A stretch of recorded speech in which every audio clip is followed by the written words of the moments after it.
Alright, what's going on out there, y'all? Back with another volume, another episode here. Welcome to the Franchise, volume 24, episode 24. Of course, everything that's going on this weekend and everything like that.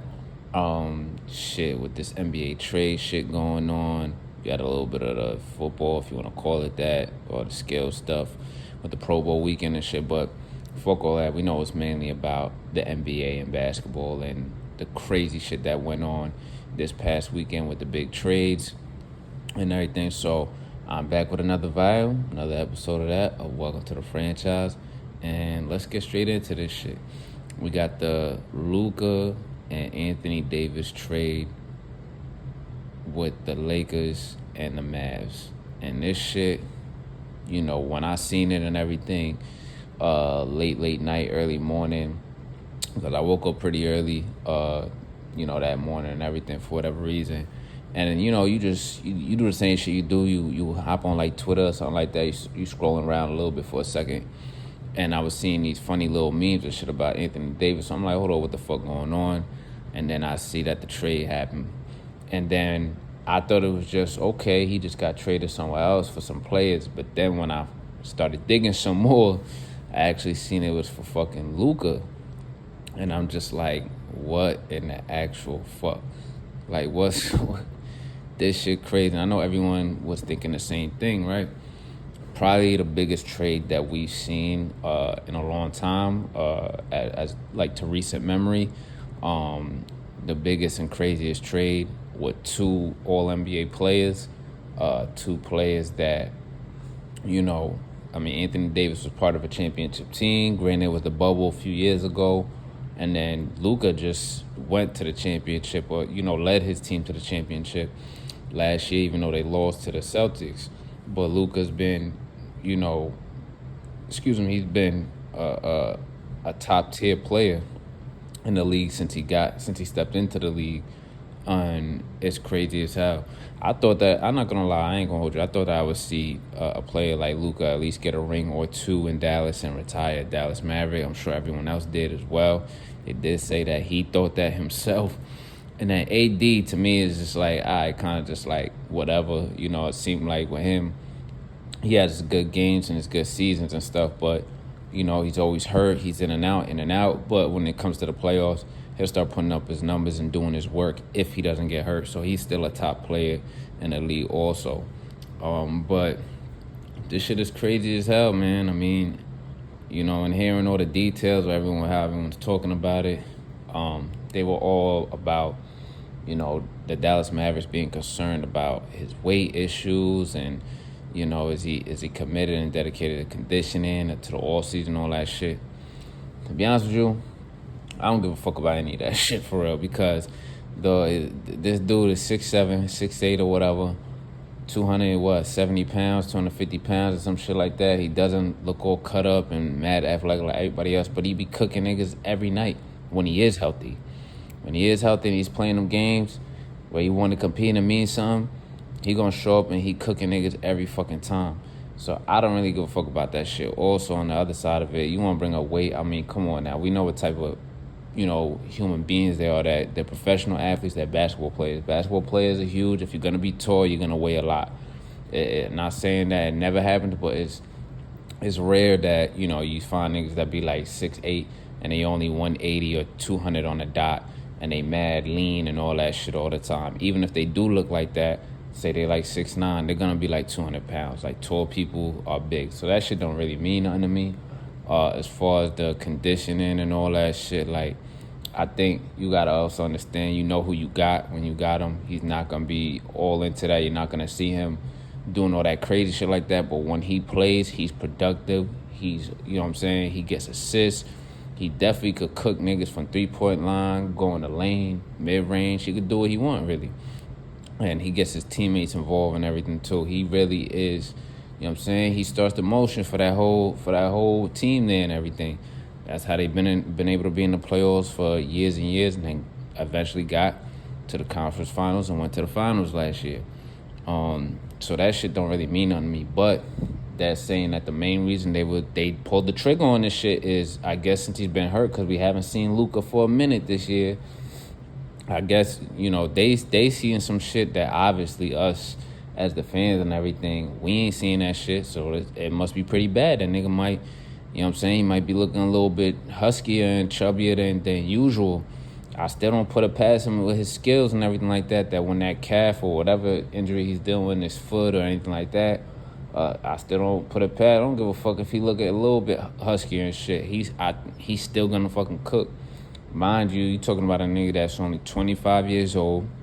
Like I said, just went to a championship last year. And this motherfucker been a professional since he was basically motherfucking 14 years old. So it ain't like he was like, in college and this, that. Bro, you've been playing in a men's league overseas where their rules are a lot more intense and their gameplay is more intense than our shit over here as far as at that age group between 14 and 19. Between 14 and 19, you hear a lot of niggas for the last 10 years in the media that was complaining about these AAU babies and AAU niggas that get pampered and they don't, you know what I'm saying, they try and create all these lanes where they ain't got to deal with a lot of adversity or kind of crazy shit. And Luka did all of that. Think about that. You did that from when you was 14. Now add another 10 years now with add that with your experience now in the league, and you always been shitting. You've been doing your thing. So it's like he in his mindset, he's probably like, listen, man, I'm gonna do my thing regardless. When I show up, I get it. Like I probably could have a better diet, probably could be better with my conditioning, yeah. But when I step on this court, what I'm gonna give you. You know what I'm saying? I'm gonna take us there.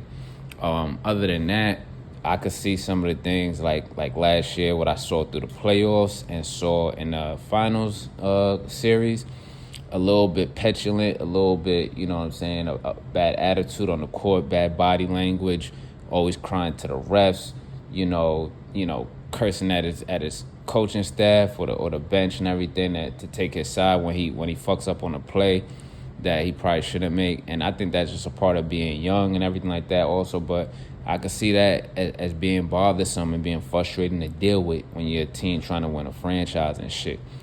But that's one of them things where I feel like, man, give it about a year or two, especially since he got a taste of going to the championship game. He'll probably grow out of that shit, But all of that involved and everything, like the Mavs decided to be like, yo, fuck it, let's pull the trigger on this shit because we tired of this shit. We tired of the bratty attitude and shit. In the big games or when certain games and shit like that don't go his way, certain calls don't go his way, the crying to the ref, all that shit. We tired of you being out of shape. We tired of you not conditioning. You know what I'm saying? You going over to Ibiza, doing hookah, all this shit in the off season. Don't look like you give a fuck. I guess they got tired of all that shit. And then it kind of, I guess with this recent injury and all that and starting off the season, it probably turned the energy into a little bit of like, a secret beef between, the front office and Luka and shit. And everybody's saying that they didn't see this shit coming. No one knew. LeBron ain't know. Jason Kidd ain't know. Luka ain't see it coming. And that's shit that's crazy to me. It didn't make a lot of sense to me at first. It really didn't make a lot of sense to me at first. But on the flip side of it, maybe niggas is not lying. They really didn't see the shit coming, and really, because that's what it seems like when you see how everybody's kind of reacted. And then I seen a couple little clips of the GM Nico Harrison with J Kidd and the body language and shit. Like, I don't think niggas really knew at all because Jason Kidd look a little tight, and the way that Nico Harrison was talking, I'm like, damn, bro, it's not a good look. It don't sound good, but whatever. You did what you felt you had to do. We're gonna see what's gonna work for you, but. To be honest with you, knowing the kind of player that Luka is and the player that you got for him and Anthony Davis and where he's at in his career, he's always getting hurt. Don't get me wrong, Dallas is still in the running to be competing this year and shit, but I don't think this was the right move for you. And it's not looking good how your body language after, but I guess you and everybody else around the organization was fed up with all the bullshit. So sometimes you got to do what you got to do and just cut your losses, right? So... it's still kind of crazy, but like I said, it didn't really make a lot of sense to me at first. But then when you think a little bit more about it, it's the Lakers. This is the Lakers brand right here. So it's on brand to do this type of shit, this type of like LeBron GM type move and shit. You know what I'm saying? Especially with a nigga like Rob Pelinka, who we've seen since he got in the door has been willing to do crazy ass shit. crazy ass trades, crazy ass signings to do whatever the fuck and shit that don't make sense. Some make sense. Some is just like, yo, we just need, you know what I'm saying? I mean, you got LeBron to get in there after all the dumb shit you was doing after Kobe retired and whatever roster that was. And then you got LeBron in there, and now you're like, yo, fuck that. This is the Lakers. This is Hollywood, LA, all that shit. We're going to need to keep selling tickets because LeBron is 40. He's going to retire at some point, and everything like that. Anthony Davis is always hurt. He don't want to be no number one nigga. He asking for another big man, another 5 and shit to play with him so he could do whatever the fuck. Get hurt, score 40, and then be like, all right, I got to sit down now. I'm hurt. You know, he want to do all that shit, but it's the Lakers, man. We need people that's going to sell tickets for us for 10 years, and then the next 10 years, and then the next 10 years. Because I know they didn't probably what was that, 10 years ago plus, even when Kobe was kind of still playing, but he was dealing with his injuries. I know they didn't like that run of just looking like a laughing stock and getting all these goofy niggas in there that they think they the Lakeshow, doing all this highlight shit, like the Nick Young niggas and all this shit, and D'Angelo Russell just playing around, playing goofy ball and shit and not winning. You know, and it was a long time where the Lakers were it was a bad look. They were taking on, I think, like big contracts and shit for certain players like Luol Deng at some point or some shit like that, right? And they just weren't competitive. They weren't in the playoffs and shit, but they were still trying to be like, nah, we still a team to watch or some. But Kobe was hurt and all that shit. Like, I'm sure they don't want to go back to those days. So making a crazy trade or a big trade is something they knew they had to do now. You know what I'm saying? For a big name, a big player that's fun to watch also, that has that flair. That's kind of the Lakers' identity in their brand. You need a big star. You need some flair. You need someone that's going to make some, Showtime plays on the court. Luka adds that as being, a great passer and a scorer. And, you know what I'm saying, he looks like a fun personality off the court. You know what I'm saying? And he's definitely fun to watch on the court, so we know that. And he's a competitor, you know what I'm saying? So the Lakers know that they need that shit so they could keep, selling tickets, keep people in the building, stay on TV, all of that shit, and just add more to the storyline of the Lakers and all this shit. So to me, when you really look at it, and instead of after the shock value, like, damn, this is crazy, what the fuck, and this don't make no sense. At the shock value of it, it do make sense. This is the Lakers, man. This is not similar, but it has a little bit of the same kind of storyline in the book of the Lakers' long legacy and their franchise and stuff. Like, when Shaq went from Orlando to the Lakers and all that type of shit. You know what I'm saying? So they had to do this because LeBron's going to be on his way out. And LeBron is still productive as fuck. We just seen him drop that crazy-ass triple-double. Like I said on my parlay players video against the Knicks and shit. So he's still doing this thing.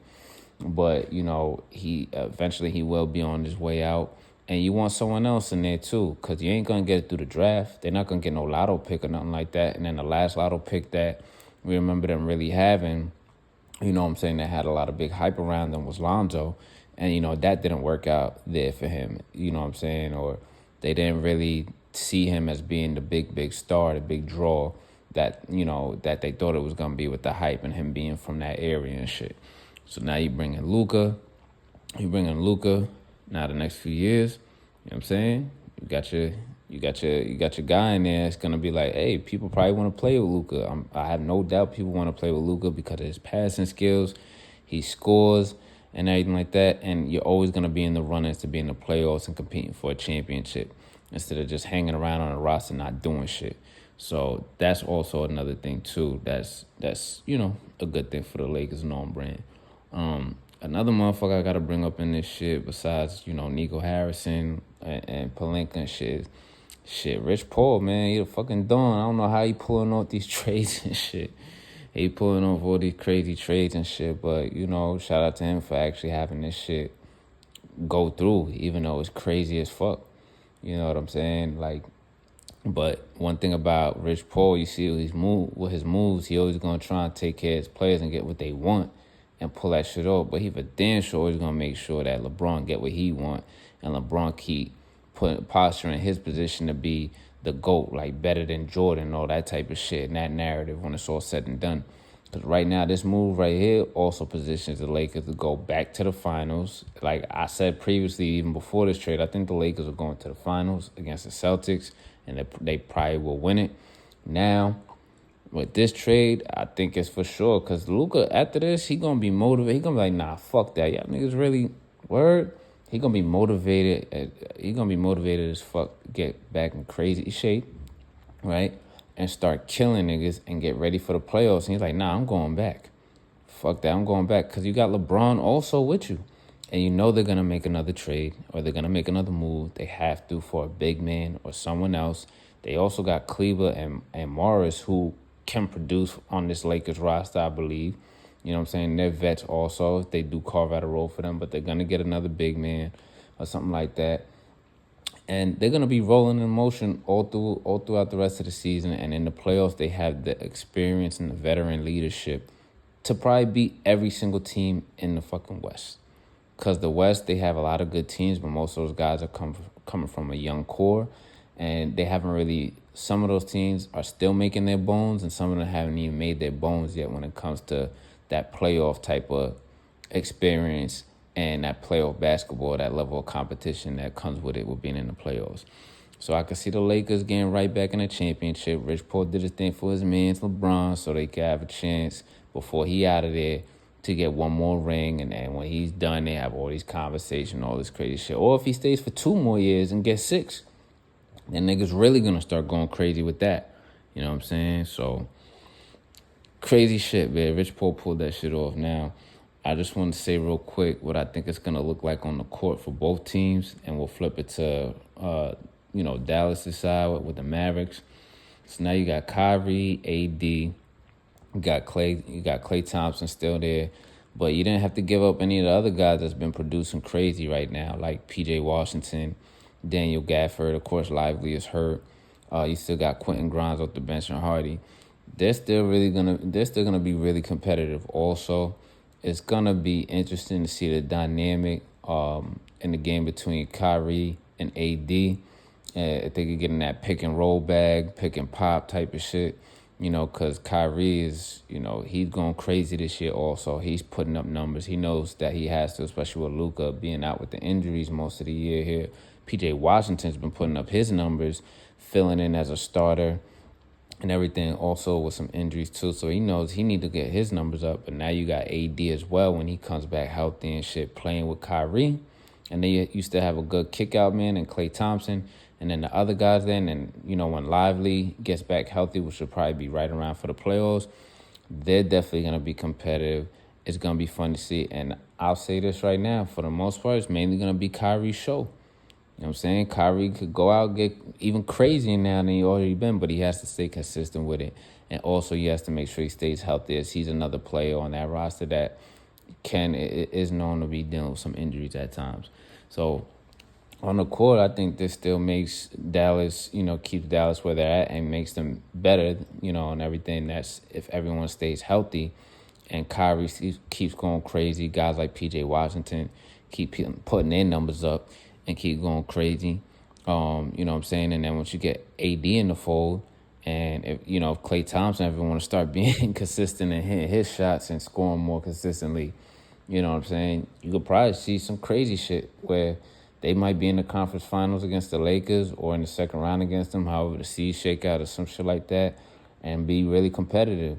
But, with this trade here, not having your best player anymore, which was Luka, I still see this team getting out of the first round. You know what I'm saying? So that'll be interesting to see. And then as far as for the Lakers, you got LeBron and Luka, who both play the same style of basketball. But the great thing about that too now, with both of them there, is that LeBron, he's unselfish, and then you could kind of go back and forth who's going to run the point on this possession or not. We know that Luka not really an off-ball type of offensive player.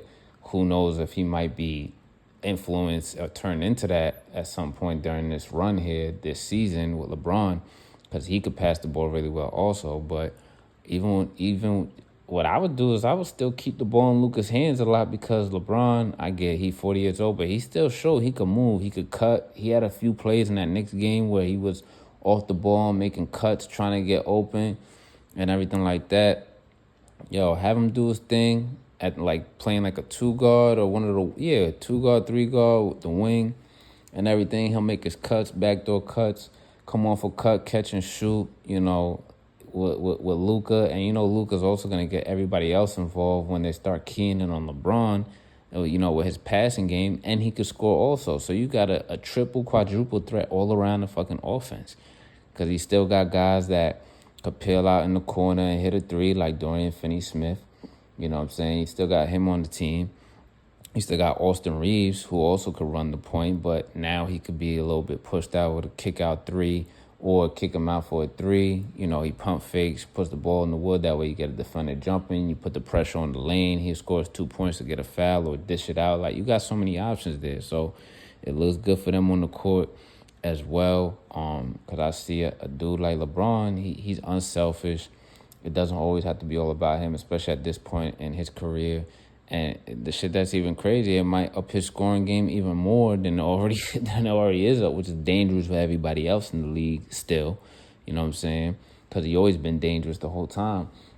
But it's going to go even crazier now. And it's like, yo, how could they not have a chance to compete and beat everybody else in the West?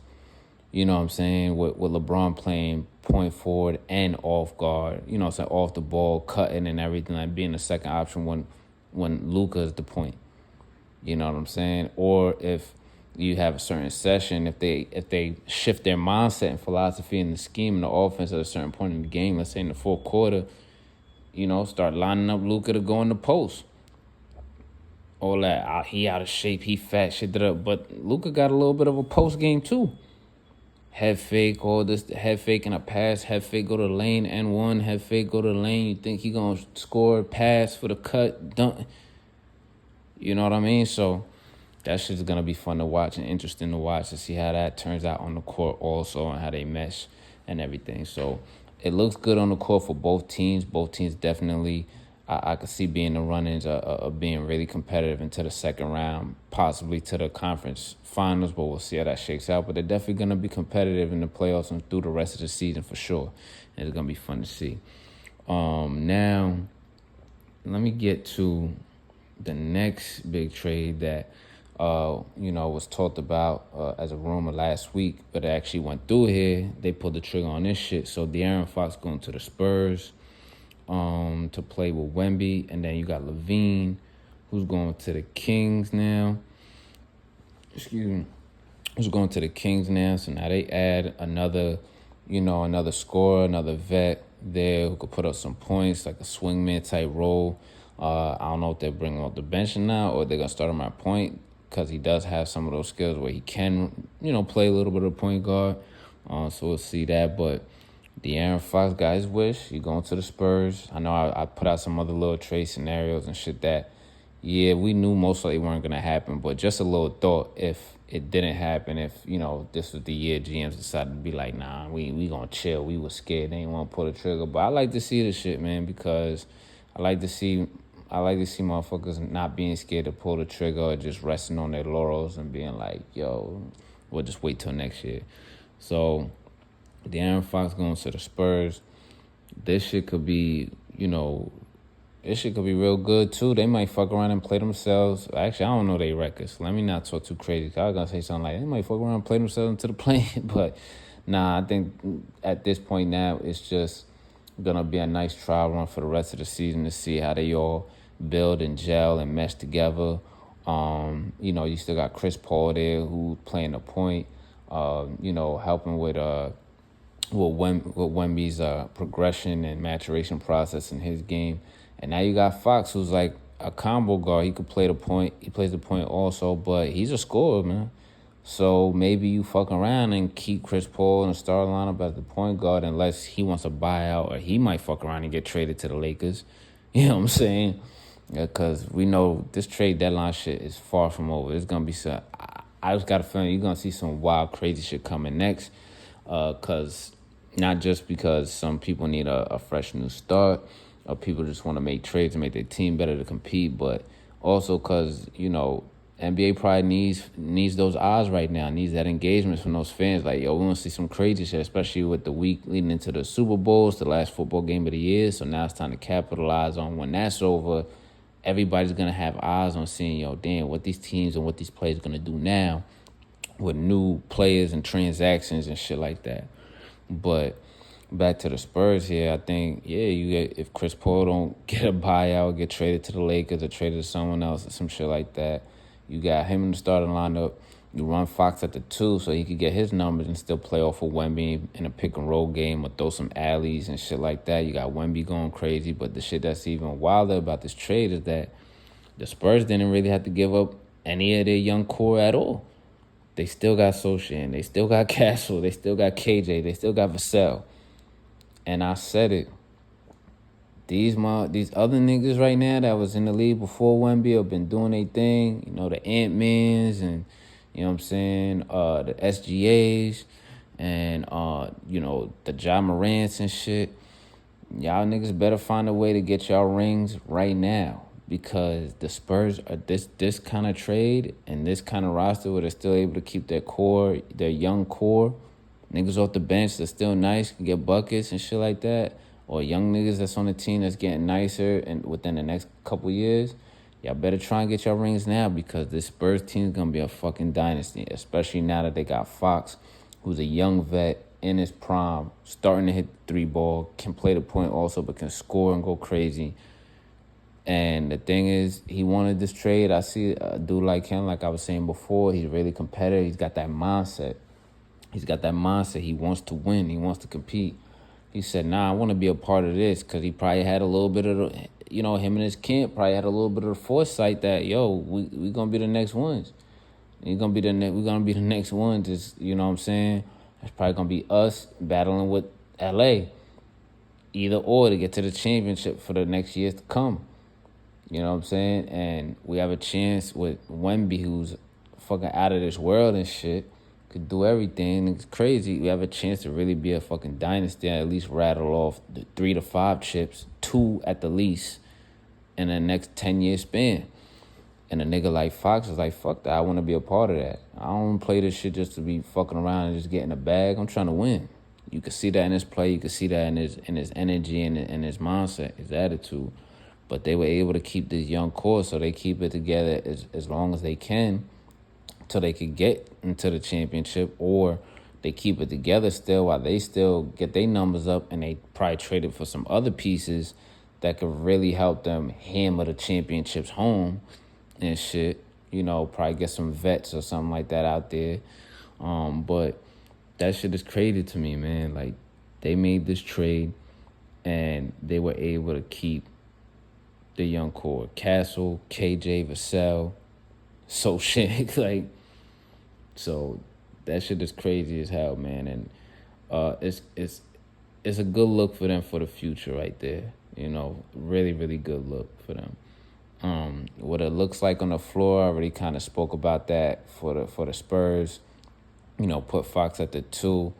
He could still play off of Wemby, throwing some alleys and score a little bit, go to the lane, dish it out to him mid-range. He could hit a shot, a hook, or just dunk it on niggas from the foul line, basically with his length.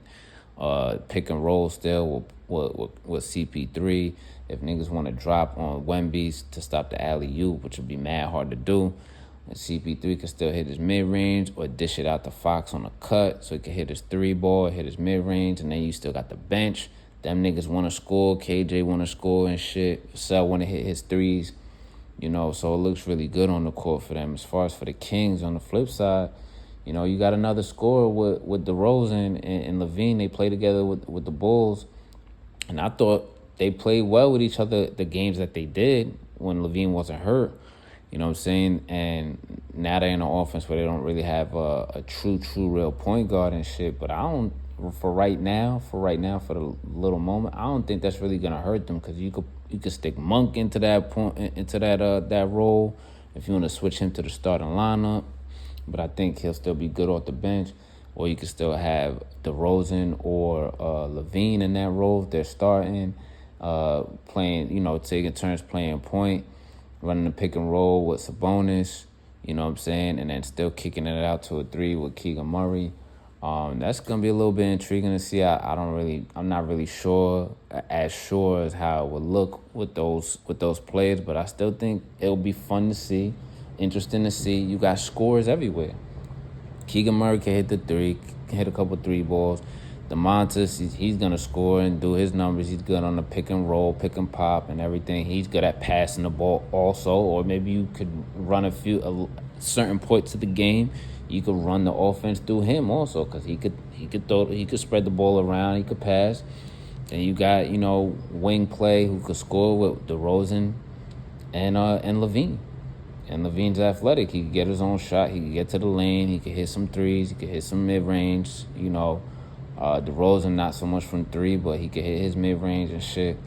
So it should be interesting and still fun to watch. And then you still got Monk off the bench who's going to try and do everything. Mid-range, three-point game, make some passes, make some steals, make some blocks, just be active all over the fucking court and lead the bench unit. And also play with the starters sometimes coming off the bench. So that shit should be interesting to watch. What it means for their future, not too sure.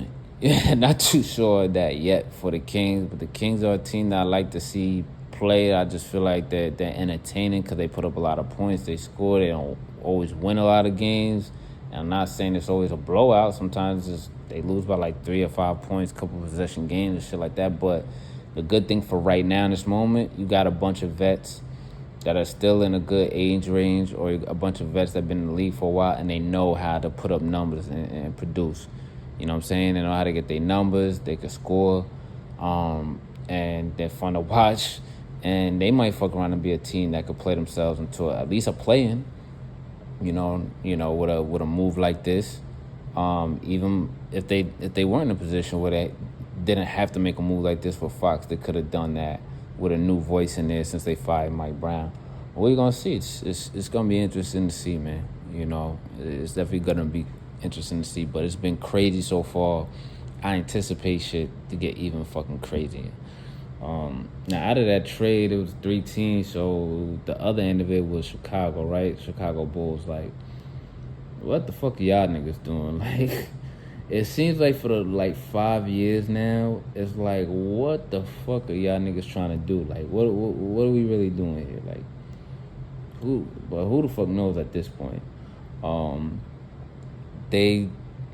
they get? Herder and Zach Collins and their rights back to their 2025 protected first round pick. Like, what the fuck does that even mean? Because y'all niggas keep playing like y'all trying to compete for a play-in again, or like y'all gonna be a playoff team, and y'all not. And then you're not gonna drop down to a lottery. You're not gonna drop all the way to a lottery. Definitely not a top 5 lottery pick. So what the fuck are y'all really gonna do? And it's like, y'all want to rebuild, or do y'all want to compete? Or do y'all just want to keep staying in limbo, which is the middle of the pack and not making the playoffs or just being a play-in, but you can't get nobody and you have no pieces really to trade for somebody big. I know you're going to do the same thing. You're going to trade Vucevic. You're going to trade Patrick Williams. You're going to probably trade Kobe White for some middling players and be a nobody-ass, who knows these niggas bag of chips player team, and be in the middle and shit again for another 5-10 years and shit. Like, what the fuck y'all really want to do? And that's what you get when you want to hire coaches like Fred Hoiberg and fucking Donovan, whatever his name is. Whatever. The nigga that coach from Florida. Them niggas, they ain't it. They not it. They not it. So it's like, what the fuck are y'all really doing here? But one thing they better do, they better go ahead and trade Vucevic right now. Get him to Golden State.